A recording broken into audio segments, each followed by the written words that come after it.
morning, dear students. Dear students, in the previous class, we have talked about the lymphoid organs. We said that mainly there are two types of lymphoid organs, a primary and the secondary lymphoid organs. The primary lymphoid organs were the site where the B cells and the T cells are going to form and they are going to mature. But the proliferation and the differentiation of these cells is going to occur in the secondary lymphoid organs like spleen, malt, as well as Peyer's patches. Lymph nodes were one more such lymphoid, secondary lymphoid organ which was distributed at many places in our body. Now, after discussing about lymphoid organs, the next topic we need to understand in our immune system is about vaccination and immunization. Now, we are very familiar with these two words, that vaccination is introducing a vaccine into the body. But what happens just after the introduction of the vaccine? After the introduction of the vaccine, what is going to happen is a primary response is going to be generated. And there is going to be formation of the memory B cells and the memory T cells. And these cells will have a property of memory which will remember the second attack by the same pathogen outside from the environment. Before going on to the topic, let us first of all discuss that what is a vaccine. So vaccine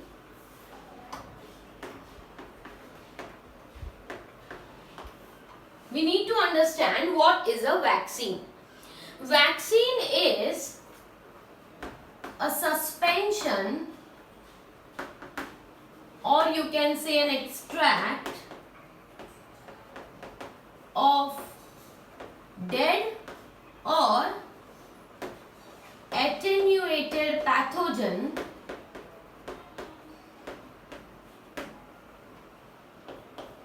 that generates antibody production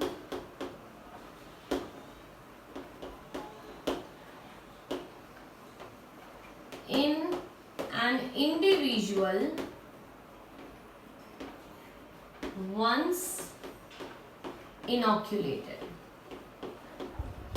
So what is a vaccine? Vaccine is a suspension, a preparation you can say, and this preparation is of what? The preparation will be including the presence of a dead or an attenuated pathogen. Either the pathogen is going to be dead or the pathogen is going to be attenuated, means a weak pathogen. It can be a weak pathogen whose pathogenicity has been decreased. And this attenuated pathogen, once inoculated in the individual, is responsible for the production of antibody. Right? ये जो vaccine है वो एक तरह का suspension है, और ये सस्पेंशन में क्या होता है, तो डेड जो माइक्रो ऑर्गेनिज्म होता है, या तो उसका कोई पार्ट होता है, या डेड माइक्रो ऑर्गेनिज्म होता है, या तो लिविंग होता है बट वीकेंड पैथोजन होता है। इनमें से कुछ भी इंट्रोड्यूस किया जा सकता है इनटू योर बॉडी। आपके बॉडी में इनोक्यूलेट करने पर आपकी बॉडी उसके सामने एंटीबॉडी प्रोडक्शन स्टार्ट करती है, और यही सस्पेंशन को हम कहते हैं vaccines. Okay, so vaccines are very important because vaccines have a property of generating the memory B cells and T cells. Okay, so introduction of vaccine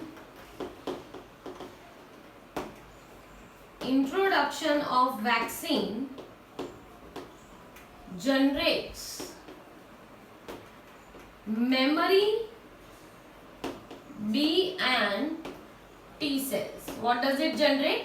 antibody production तो होता ही है, पर एंटीबॉडी के साथ साथ मेमोरी बी सेल्स और memory T cells form होते हैं, and these cells will be recognising the antigen for the second time. These cells recognize the antigen if it enters the next time. Okay, तो antigen अगर दूसरी बार enter हो रहा है, मतलब पहली बार तो वैक्सीन से एंटर हो ही गया, वैक्सीन जब इंट्रोड्यूस किए तो क्या हुआ, प्राइमरी इम्यून रिस्पॉन्स जनरेट होता है। प्राइमरी इम्यून रिस्पॉन्स में बी सेल और टी सेल एंटीबॉडी प्रोडक्शन करते तो हैं, पर बहुत ही कम एंटीबॉडी प्रोड्यूस होते हैं, राइट। लेटर ऑन क्या होता है कि जब यही एंटीजन एनवायरमेंट में से नेचुरली कहीं भी आपकी बॉडी में एंटर हो रहा है, तो अब आपके पास already pre prepared memory B cells और टी सेल्स हैं। इसीलिए सेकेंड टाइम जो अफेक्ट होने वाला है, that is not going to happen, because already memory B cells and T cells will be rapidly producing large number of antibodies. As they produce large number of antibody at one time, obviously the secondary immune response is going to be very much stronger than the primary immune response. Production of the antibody, antigen introduce करने पर क्या हो रहा है, body antibody produce कर रही है, and this production of antibody is itself known as immunization, right. तो वैक्सीनेशन और इम्यूनाइजेशन दोनों टर्म्स अलग है।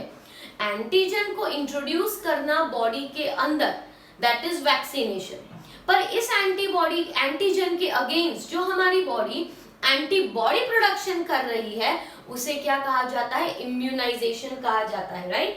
So here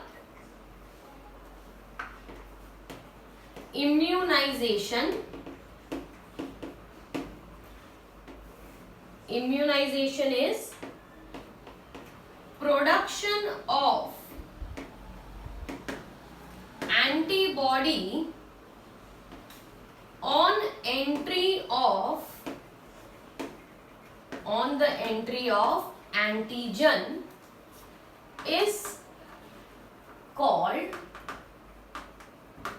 immunization। ठीक है, इम्यूनाइजेशन मतलब एंटीजन के एंटर होने पर आपकी बॉडी जो एंटीबॉडी प्रोडक्शन स्टार्ट कर देती है, उसे इम्यूनाइजेशन कहते हैं, जो दोनों होता है, एक्टिव इम्यूनाइजेशन भी होता है और पैसिव इम्यूनाइजेशन भी होता है। एक्टिव इम्यूनाइजेशन मतलब जैसे कि वैक्सीन डाला और आपकी बॉडी एंटीबॉडी प्रोडक्शन स्टार्ट कर देती है, तो उसे हम क्या कहेंगे, एक्टिव इम्यूनाइजेशन। पैसिव कब कहते हैं, पैसिव इम्यूनाइजेशन मतलब जब प्री प्रिपेयर्ड एंटीबॉडी इंट्रोड्यूस किया जाता है into the body. Okay, passive immunization is preformed antibodies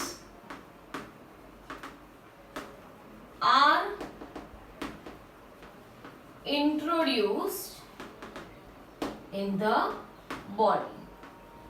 ठीक है, तो जब रेडीमेड एंटीबॉडी इंट्रोड्यूस किया जाता है तो उसे पैसिव इम्यूनाइजेशन कहते हैं, पर जब वैक्सीन्स इंट्रोड्यूस करने पर एंटीबॉडी खुद बनती है हमारी बॉडी के अंदर, तो उसे एक्टिव इम्यूनाइजेशन कहते हैं।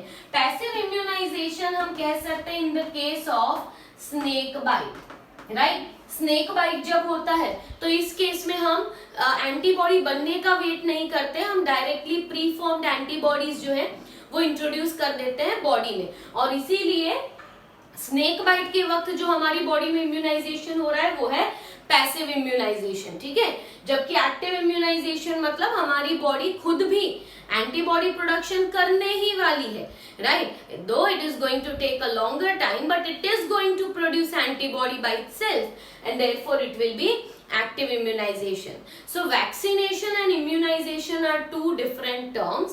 Vaccination is introduction of the antigen into the body, and immunization is the production of antibody in your body against that antigen. So both the terms should not be confused for the same. ठीक है, अब दूसरी चीज ये है कि जब हम वैक्सीनेशन और इम्यूनाइजेशन की बात कर रहे हैं तो वैक्सीनेशन की प्रोसीजर आपको बहुत ही ध्यान से याद रखनी है। वैक्सीनेशन में आपकी बॉडी में एक वीक पैथोजन या तो एक डेड पैथोजन इंट्रोड्यूस किया जाता है। इस वीक पैथोजन के अगेंस्ट आपकी बॉडी एंटीबॉडी प्रोडक्शन स्टार्ट तो करती है, पर पहला रिस्पॉन्स कैसा होता है, प्राइमरी रिस्पॉन्स। प्राइमरी रिस्पॉन्स काफी वीक होता है, पर इसमें भी मेमोरी बी सेल्स और टी सेल्स बन चुके हैं। अब ये मेमोरी वर्क बी सेल्स और टी सेल्स याद रखेंगे इस एंटीजन को। अगर ये लाइफ टाइम में कभी भी दूसरी बार आपकी बॉडी में एंटर हुआ तो ये मेमोरी बी सेल्स और टी सेल्स एक्टिवेट हो जाएंगे और मास में एंटीबॉडी प्रोडक्शन को स्टार्ट कर देंगे और इतने सारे एंटीबॉडीज बन जाएंगे कि वो एंटीजन जो है, जो दूसरी बार आया है, it will not be able to survive in the body. That is the prime purpose of giving the vaccines. ठीक है, तो वैक्सीन्स जो है वो कई तरह की होती है। तो हम यहाँ पे थोड़ा बहुत टाइप्स ऑफ वैक्सीन्स के बारे में बात कर लेते हैं।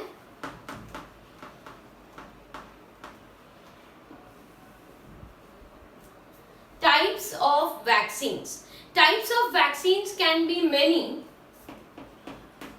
like whole unit vaccines. Whole unit vaccines का मतलब ये होता है कि the whole pathogen is being introduced as a vaccine. ठीक है, यहाँ पे पैथोजन का कोई प्रोटीन या कोई पार्ट नहीं, instead the whole pathogen is introduced in your body as a vaccine. ठीक है, entire pathogen is introduced in the body, right. जैसे कि यहां पे हम एग्जांपल ले सकते हैं मीजल, मम्स और रुबेला।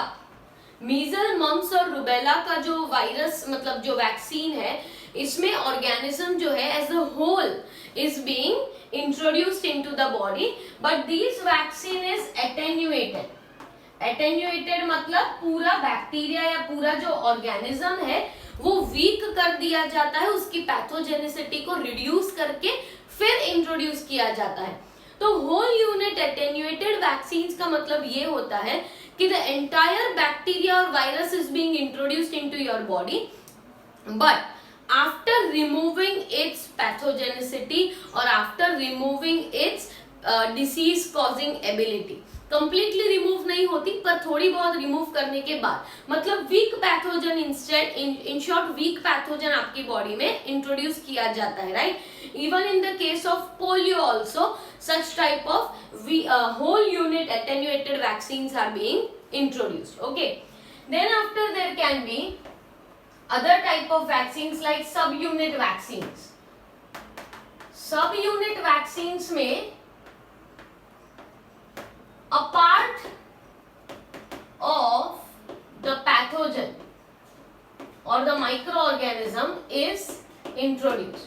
पूरा माइक्रोऑर्गेनिज्म इंट्रोड्यूस नहीं किया जाता, उसकी जगह पे कोई उसका एक छोटा सा पार्ट, एक प्रोटीन, एक पॉलीसैकेराइड या कोई पार्ट इंट्रोड्यूस किया जाता है बॉडी के अंदर, इसीलिए उसे सब यूनिट वैक्सीन्स कहते हैं। तो होल यूनिट एटेन्यूएटेड वैक्सीन्स भी होते हैं और सब यूनिट वैक्सीन्स भी होते हैं जिसमें a part of the organism is being introduced. The third type of vaccines are toxoid vaccines. Toxoid vaccines are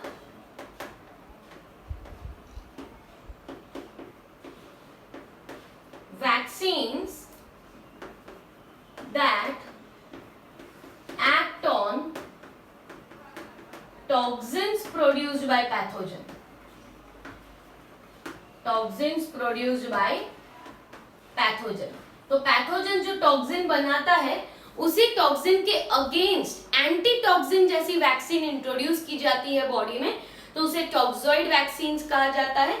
Another type of vaccine which is very popular is DNA vaccines. However, DNA vaccines का जो production है वो मास में नहीं होता, अभी भी एक ट्रायल बेसिस पे है। DNA vaccines मतलब किसी पैथोजेनिक ऑर्गेनिज्म का डीएनए इंट्रोड्यूस किया जाता है into the body of the animal, और डीएनए इंट्रोड्यूस करने पर this plasmid DNA is going to combine with the genomic DNA and it will result into formation of the protein. Protein बनेगा और ये protein immune response response generate करेगा, right. Introduce किया गया है डीएनए, पर डीएनए जो है उसके इंट्रोडक्शन के बाद प्रोड्यूस होता है, मतलब by the process of whole mechanism of replication, transcription और ट्रांसलेशन से प्रोटीन बनता है, और ये प्रोटीन जो है वो इम्यून रिस्पॉन्स को जनरेट करता है। तो ऐसी वैक्सीन होती है डीएनए वैक्सीन, पर अभी भी डीएनए वैक्सीन जो है वो मार्केट में या तो फिर फॉर ट्रायल्स पे अभी भी अवेलेबल है, it is not available on the commercial scale. इसके अलावा होती है रिकॉम्बिनेंट वैक्सीन।